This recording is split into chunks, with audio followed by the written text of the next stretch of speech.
सत साहिब सतगुरुदेव की जय। बंदी छोड़ कबीर साहिब जी की जय। बंदी छोड़ गरीबदास जी महाराज जी की जय। स्वामी राम देवानंद जी गुरु महाराज जी की जय हो।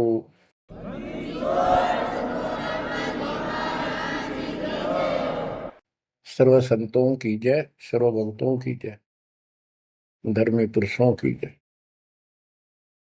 श्री काशी धाम की जय, श्री सुडानी धाम की जय, श्री क्रोथा धाम की जय, श्री बरवाड़ा धाम की जय। सत साहिब गरीब नमो नमो सत पुरुष को नमस्कार गुरु की नहीं। सुर नर मुनिजन साधुआ संतों सर्वस दीन। सतगुरु साहिब संत सब दंडवतम प्रणाम। आगे पीछे मध्य हुए किनको पूर्व। कबीर सतगुरु के उपदेश का सुनिया एक विचार। जय सतगुरु मिलते नहीं जाते नरक द्वार। नरक द्वार में दूत सब करते खेचा तान। उनसे कभू नहीं छूटता फिरता चारों खाने। कबीर चार खानी में भरमता कबहू न लगता पार। सो फेरा सब मिट गया मेरे सतगुरु के उपकार। जय जय सतगुरु मेरे की जय जय सतगुरु मेरे की। सदा साहिबी सुख से वसियो अमरपुरी के डेरे की। जय जय सतगुरु मेरे की जय जय सतगुरु मेरे की। सदा साहिबी सुख से वसियो सतलोक के डेरे। निर्विकार निर्भय तू ही और सकल वैमान। जी साधो और सकल वैमान। सब पर तेरी साहिबी सब पर तेरी साहिबी। तुझ पर साहिब नाम निर्विकार निर्भय। परमपिता परमात्मा कबीर परमेश्वर जी की असीम रजा से बच्चों आपको अमर कथा सच्चा ज्ञान सुनने को मिल रहा है। आपकी किस्मत परमाने अलग लेखनी से लिखी है, अलग आपका अकाउंट है जिस पर काल का कोई अधिकार नहीं है। बच्चों, परमात्मा का एक एक शब्द अपने को सत्य मानना होता है। या तो भक्ति पर लगो मत भोगो कष्ट। भक्ति पर लग के भी और भक्ति मार्ग में अविश्वास होता है तो वो प्राणी सफल नहीं होता। जैसे दास को पहले शुरुआत में परमात्मा की चाह खूब थी और ये सुना करते थे द्रौपदी का तीर मिट गया, नरसिंह दास भगत की कुंडली भगवान ने ली। तो इस तरह की बातें आत्मा मानती थी भगवान कुछ भी कर सकता है, पर कोई कह देता था नहीं ऐसा नहीं हुआ करता है, तो वैसे भगवान की आस्था बनाने के लिए कह रखा है ऐसा नहीं हो सकता। तो मन ये भी मान लेता था कि ऐसा ना होगा, पर भगवान तो है। केवल इतना मानकर भक्ति कर रहे थे, दीक्षा भी ले ली थी। और फिर परमात्मा ने ऐसा अजब गजब किया, वो सारी शंका मिटा दी। लोहे की जाली को 1 फुट से ज्यादा बढ़ा दिया, और दोनों को बढ़ा दिया, एक को नहीं। तो बच्चों, विश्वास बहुत जरूरी है। जैसे आपको उदाहरण दिया जाता है सत्संग के माध्यम से। एक गांव के बाहर 2 साधक साधना कर रहे थे। एक 40 साल से बैठा था, आयु 60 के आसपास हो चुकी थी। दूसरा 4 वर्ष से साधना करने लगा था, वो भी घर त्याग कर बाहर आश्रम बना रखा था। तो बच्चों, वैसे तो साधना दोनों की ही शास्त्र विरुद्ध थी। पिछले संस्कार से प्रेरणा इतनी प्रबल हो जाती है कि आत्मा भगवान की तरफ तड़प जाती है, उसको खोज के लिए निकल पड़ती है, और जैसा कोई मार्गदर्शन मिलता है उसी अनुसार अपना सारा जीवन कुर्बान कर देती है। उससे उसको कुछ तप मिल जाता है, बन जाता है, और कुछ सिद्धियां आनी शुरू हो जाती हैं। उससे उसका वह बोलबाला हो जाता है। फिर उसकी मृत्यु के बाद वह एक यादगार बना दी जाती है। वो नरभाग, आप तो नरक में गया, आने वाले उस गांव की कई पीढ़ियों को भी नरक भेजने का सामान तैयार कर गया। आने वाली पीढ़ियां उसी पर मत्था टेक टेक के उस कब्र पे, उसकी मूर्ति पे, और अपनी मनोकामना पूर्ण करवाती हैं। होता किसी का कुछ नहीं, पर वह भावना बन जाए, एकाधिका वैसे सूत बैठ जाए, दाव लग जाए, स्वाभाविक। जो भक्ति ना करते उनका भी हो जाता है, वो तो उसका संसार होता, और वो नियमित उसका कर देते थे। हम भी ऐसे ही थे। अब बताना चाहता दास, फिर भी विश्वास बहुत काम करता है। भगवान उसके नंबर देता है अलग से, तो उसकी भक्ति में आस्था अगले जन्म में भी बनी रहती है इस तरह की क्रियाओं से। जो आस्तिक और नास्तिक दोनों क्रिया करता है, वो घर का रहता ना घाट का। एक देवदूत आया करता था ऊपर से, विष्णु जी के लोक से, और वो आकर के उन दोनों भक्तों से काफी देर तक चर्चा परमात्मा की करता था। प्रश्न करते रहते थे, भगवान ठीक है, वहां की व्यवस्था कैसी है। तो वो दोनों, ये देवदूत दोनों भक्तों के पास घंटों बैठ कर जाया करता था। देवदूत से भगवान ने पूछा भी, विष्णु ने, कहा जाता है ये ऐसे ऐसे आपके भगत हैं, बहुत गजब के, कुर्बान हाथ के लिए तो उस गांव में, और मैं वहां बैठ रहता हूँ कुछ देर जाके, आपके ऊपर तो कुर्बान है। तो भगवान बोले, विष्णु जी बोले, मैं भगत तो एक है, एक तो वैसे टाइम पास करे। देवदूत बोला, जी वो होगा जो 40 साल से आपके लिए कुर्बान घर छोड़ के आया हो। तो भगवान बोले, ना, दूसरा जो 4 साल से बैठा है वो भगत है, उसको मुझ पर विश्वास है और बड़े पर को विश्वास नहीं है। ये बात उस देवदूत का गले नहीं उतरा, ये तो हो ही नहीं सकता।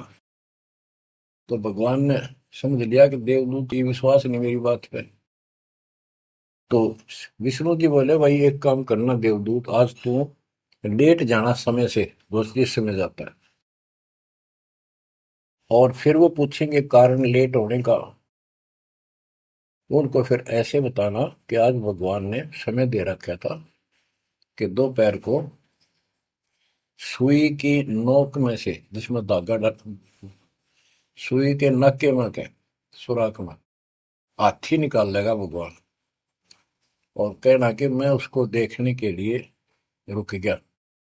और भगवान ने हाथी उस सुई के नक्के में के निकाल दिया। वो इसी तरह की क्या, देवदूत पहले उसके पास गया, बड़े के पास, क्योंकि उसको भरम था। तो विष्णु जी ने कहा था, फिर ये देखना वो कौन क्या प्रक्रिया करता है, तुझे स्वयं फैसला हो जाएगा भगत कौन है। देवदूत उस बड़े के पास गया, उसने भी ये जाते कारण पूछा कि क्या बात, देवता से लेट हो गए, आपकी बहुत इंतजार थी और आपके साथ बैठकर भगवान की चर्चा करते थे, अच्छा समय व्यतीत होता था। क्या बात होगी, क्या कारण हो गया, लेट हो गया बस। देवदूत ने वही बताया कि आज दोपहर को भगवान ने एक लीला करनी थी, वो देख कर आया।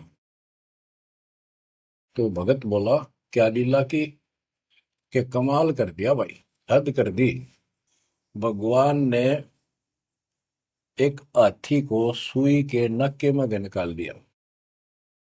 इसको देख कर आया मैंने, इसको देखने के लिए रुका था। भगत बोला, 40 साल वाला देवदूत, देवता, इसी झूठ बोल, किसी का जत जा, ये कभी हो सकता है? सुई के नक्के में का हाथी निकल जा, क्यों झूठ बोल रहा है? देवता होकर ऐसी बात कर रहा था। तो उस देव की होश उठ गया और उसके सारे अनुभव फेल हो गया। तो भगवान ठीक कह के थे, तो कति डांगर है।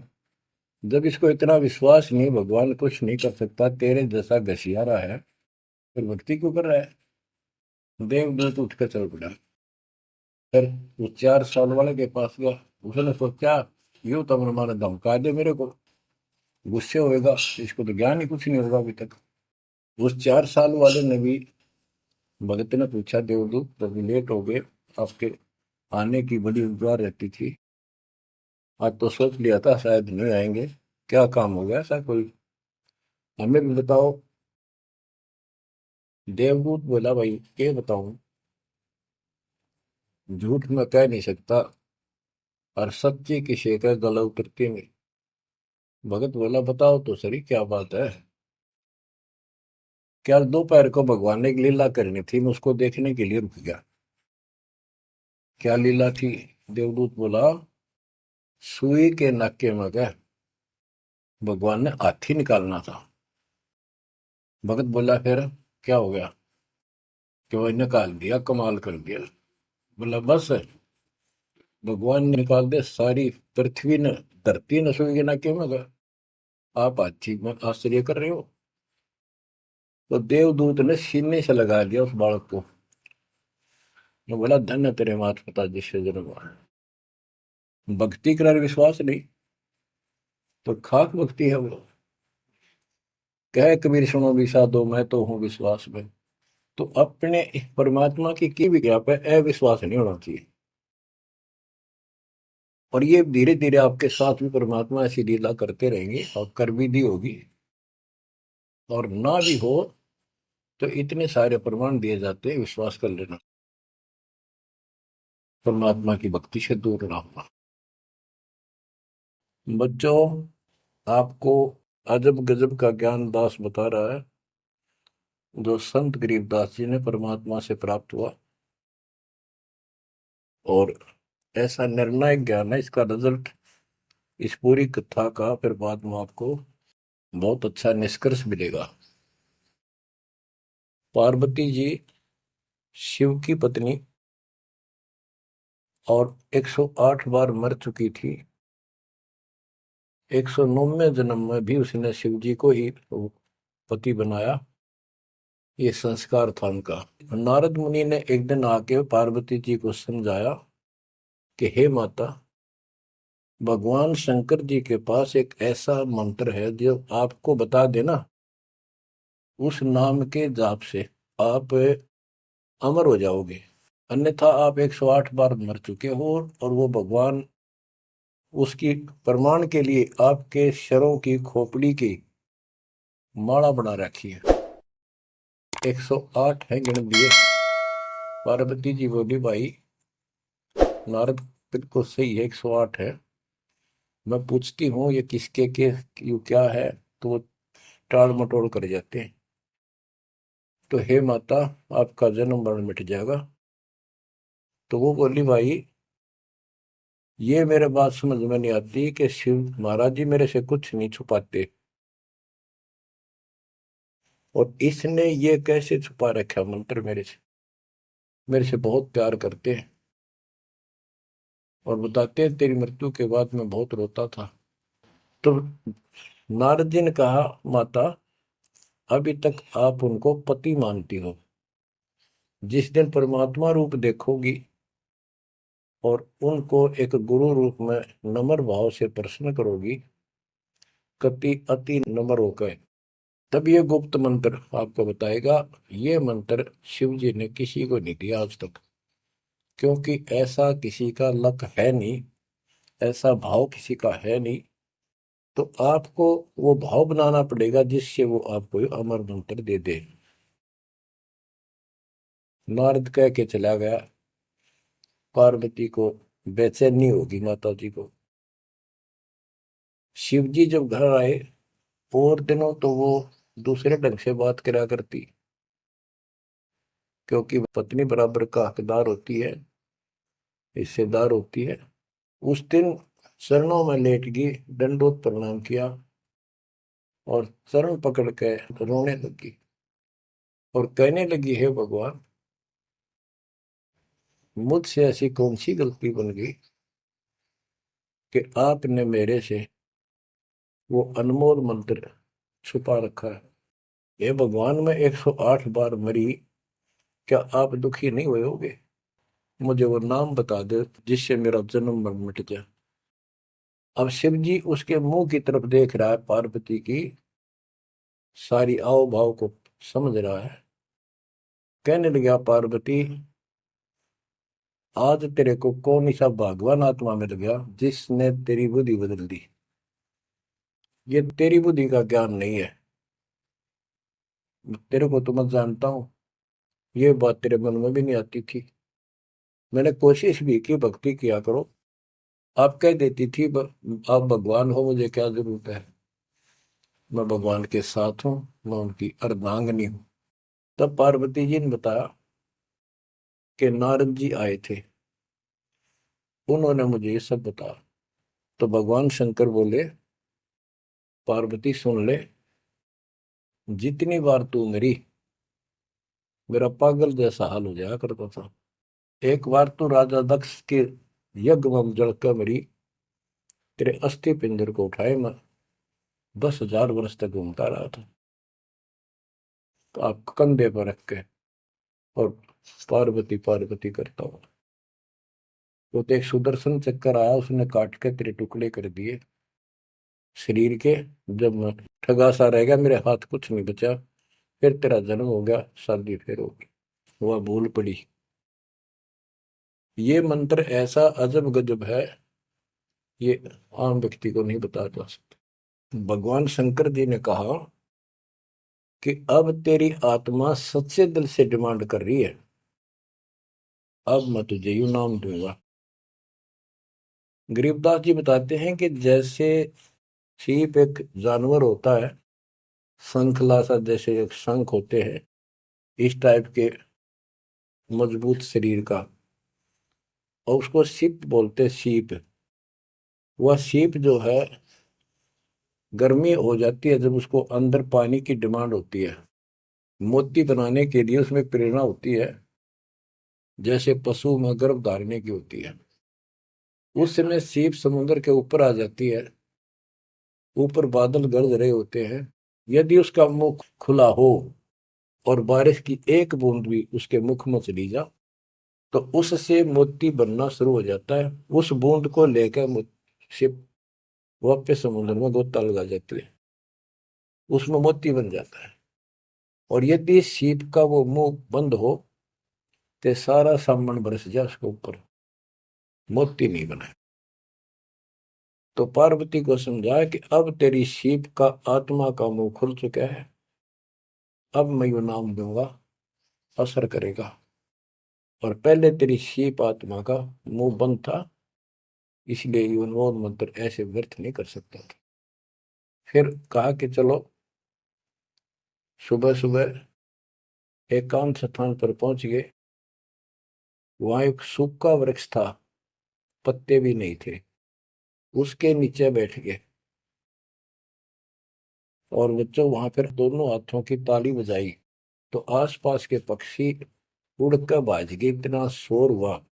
और जो अंडे थे वो बच्चे बढ़ के उड़ गए। उसी वृक्ष की खोगड़ में एक खोखले स्थान पर तोते के अंडे थे। वो जो अंडे थे उस स्वस्थ अंडे तो बच्चे बढ़ के उड़ गए।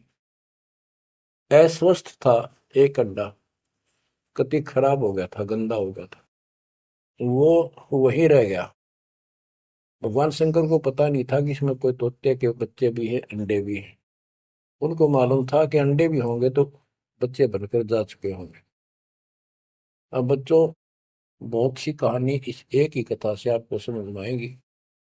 जैसे ये क्या करते हैं, भक्ति ना करके मृत्यु के प्राप्त हो जाते हैं, फिर क्या करते हैं, अस्थियों को उठाते हैं, जड़ी हुई हड्डियों को, उनको उठाकर गंगा में बहा के आते हैं। उनका उद्देश्य तो ये होता है कि इसको इतने गहरे पानी में डाल दे कि जो व्यक्ति मर जाता है, स्त्री या पुरुष, जब वो प्रेत बन जाता है तो अपने घर आता है। घर में वो अपने बॉडी को खोजता है, फिर वो जाता है शमशान घाट पे। उसको एहसास होता है कि ये ताजा ताजा जो फूके गए हैं ये तेरी हड्डी है। उन हड्डियों को अपनी मान कर उनका चिपक जाता है भूत।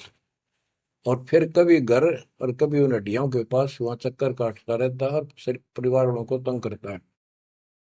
तो क्या कर, इसीलिए उसको उन हड्डियों समेत उठाकर उसने इसी जगह डालते हैं, उसको भेदने नहीं लगता और वो भटक भटक के चला जाता है। तो बच्चों, अब हमने न तो ये क्रिया करनी क्योंकि हम भूत बनाए को नहीं, हमारी सच्ची भक्ति है और उससे कोई समाधान नहीं हो जाता। तो इसी प्रकार जो दास बताना चाहता है कि मरने के बाद भी उन हड्डियों को भी वो जीव अपना मान रहा था कि मेरी है, उनके चिपक जाता है। इसी प्रकार जो गंदा अंडा हो गया था, वो आत्मा उसका चिपकी हुई थी कि मेरा है। हालांकि वो कति खत्म हो चुका था, कुछ दिनों में उसकी वो सूख जाता, खत्म हो जाता, फिर वो उसको छोड़कर चलती। तो वो आत्मा उसके साथ चिपकी हुई थी। उधर से पार्वती जी को कथा सुनाना शुरू कर दिया, अमर कथा सुनाई। क्योंकि गरीबदास जी कहते हैं, कबीर साहब ने बताया, हम बैरागी ब्रह्मपद सन्यासी महादेव, सोहम मंत्र दिया शिव जी को, वो करे हमारी सेव।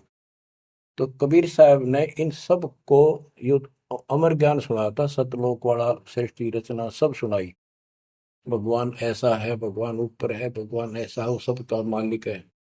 जब तो मान ली, प्रथम नाम एक ले लिया, किसी को ओम दे दिया, किसी को सोम दे दिया, किसी को श्रीयम हरियम दे दिया, किसी को किलियम। इस तरह इनको अपना बनाया परमात्मा ने। और फिर सोचा था कि दोबारा मैं आऊंगा, अगर इनकी बुद्धि काम करेगी, इनकी आस्था ठीक रही, तो फिर नए सिरे तो मंत्र पहला दूंगा। जब दूसरी बार परमात्मा गए तो इन सब की बुद्धि काल ने फेर दी। इन्होंने सुनी भी नहीं कबीर साहब की बात। तो कबीर साहब वापस आ गए। अब वो ज्ञान शिव जी को था, पार्वती को बताया और मंत्र दिया उसको। अब बच्चों, 5 नाम शिव जी को बताए थे, लेकिन शिव जी विशेषकर एक सोहम मंत्र ही जाप करता है। ये चक्कर ये है कि जो गुरु बताते हैं हम उस पर ना रुक करके फिर मनमुखी जरूर करते हैं कोई कोई। और परमात्मा जी ने, कबीर साहब ने शिव जी को सब कमलों का भेद बताया था। ये योगी था, इससे तो एक कमल भी नहीं सुलझा था, एक भी, और अभी तक नहीं सुलझा है, लेकिन ज्ञान सारा बता दिया था। तो पार्वती को सुनाया जा रहा था ज्ञान, पार्वती यश करती जा रही थी, देखो ये मूल कमल है, आगे चलो स्वाद चक्र है, फिर नाभि कमल है, अर्घा कमल है, उसमें ऐसे ऐसे देवता हैं, कंठ कमल में ऐसा है, त्रिकुटी कमल तक पहुंचा दिया बस। पार्वती जी ध्यान मग्न होगी, उसको नींद आ गई, बोलना बंद कर दिया। उधर से वो पक्षी इस कथा को सुनने से वो अंडा स्वस्थ हो गया तोते का और ओंकार्य बुलंद आ गया। शिवजी ने देखा, आवाज और तरह की आई, पार्वती तो सो रही है, लटके ले रही है बैठी बैठी। आवाज कहाँ से आई? उसने देखा एक पक्षी उस वृक्ष की खोगड़ में, वो थोथे स्थान में नजर पड़ा। पक्षी उड़ के भाग गया।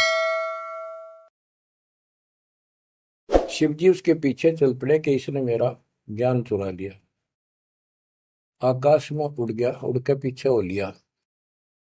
ये तोते वाला जीव परमात्मा की अमर कथा सुनता है, उसमें भी शक्ति सिद्धि आ गई थी।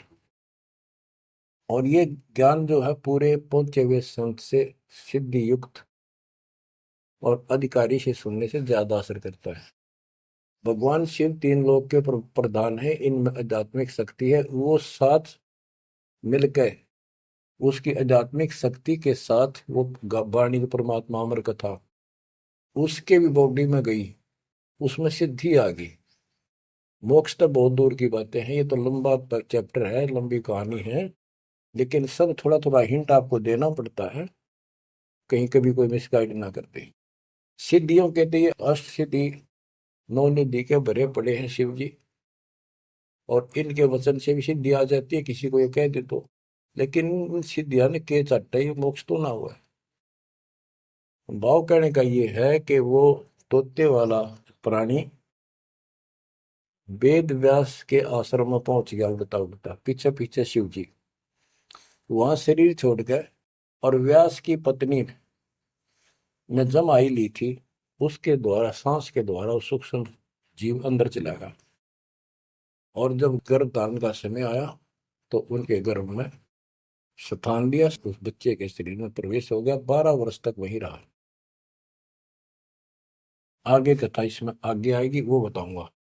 अब ये वाणी सुनाऊंगा जो आसानी से आपका समझ में आएगी। मोक्ष मुक्ति का लख्या न बेवा, ब्रह्म में पुत्र व्यास सुखदेवा। सतगुरु मेरा महादेव पंका, 84 की मिट्टी